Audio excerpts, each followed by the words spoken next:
For tens of thousands of people, this is the final act of a journey full of drama and horror that's lasted weeks or even months and covered thousands upon thousands of miles. We've joined a people and drug smuggling cartel on the northern Mexican border with the United States. It's the first time they've let outsiders in, and it's never been filmed. On board, a somewhat terrified traveller is preparing to jump the border north.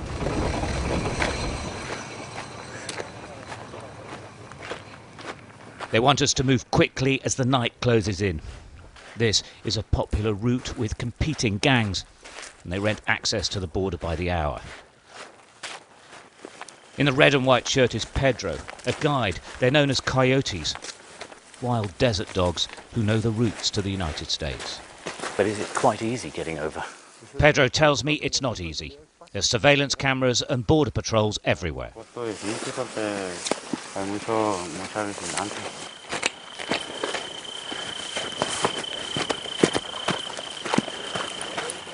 Okay, we're getting near the border now. That's why we've gone into night shot. It's getting very dark out here, and they're very, very jumpy. They keep checking, seeing if people are coming, if anyone around. And it's not so much actually the authorities, but more other gangs. They start fighting amongst themselves. The boy has paid $6,000 to cross. He hopes to change his family's fortunes back home, and they've stumped up the cash. They move forward. A quick wave, and they're gone. The wall, a dark line, a short distance away. There's probably people around. We should go. Okay, we should go. Well, there are heat sensors on the. There are heat sensors on the fence, which is just there, which is why they won't let us go any nearer. But the guys have disappeared, and now there's other people we think coming, so we've got to get out of here. They didn't want us to get right next to the fence because we'd be seen quite quickly. But now it's time to go.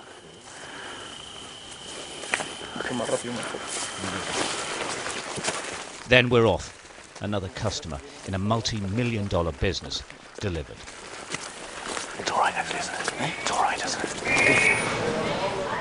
Over 1,000 miles south from the border is the Mexican city of Tapachula.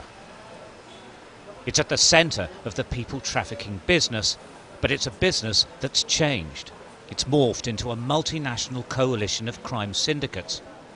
This is where most new arrivals to Mexico come. People trafficking to the United States has gone global, and nobody knows how to stop it. One of the largest new travelling communities come from India, Pakistan and Bangladesh.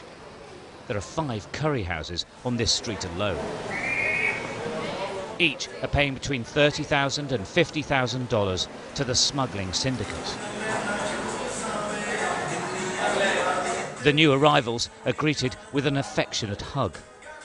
Despite the VIP costs, the journey through 5 or 6 countries to this point have been horrendous. 19-year-old Sim Ranjit says he's traumatised by his trip with the smuggling syndicate. His 50-day journey from Delhi included passing through Ethiopia, Peru, Brazil, Ecuador, Honduras, Nicaragua, El Salvador, Panama and Guatemala, where he was robbed by the military and the police, and in Panama watched as injured travellers were executed and women routinely raped. A mafia has weapon, lots of weapon like gun, sword. They kill if man not survive in the jungle. We've heard that women are attacked quite a lot. Did that happen? The gangs, were they raped? Yeah, that's exactly. In Nicaragua, mafia rape every girl who crossing the jungle. His story is not unusual. Aid agencies say they've heard it many times before. What wasn't so well understood until now is the size and the sophistication of the smuggling operation. Hami, another Indian heading for the United States, says the trafficking syndicates have operators in every country on the route. They have a network of guides to transport the human cargo and can buy off corrupt officials across continents. There are some little agents in India and they also have contact in Delhi.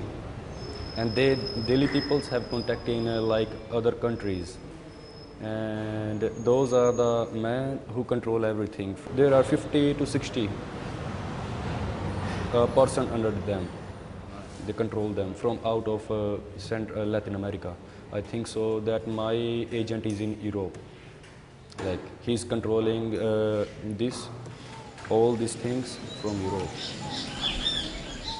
That agent and his network control everything, even this river border crossing between Guatemala and Mexico. This is where the Indian boys crossed. It may look serene, but this is one of the busiest illegal trafficking routes in the world. Day and night, makeshift rafts cross the border. It never stops. They bring cargo loads of everything: alcohol, food, weapons and drugs. But also these days, the most precious and fought over cargo of all: humans. Stuart Ramsay, Sky News, on the Guatemala-Mexico border.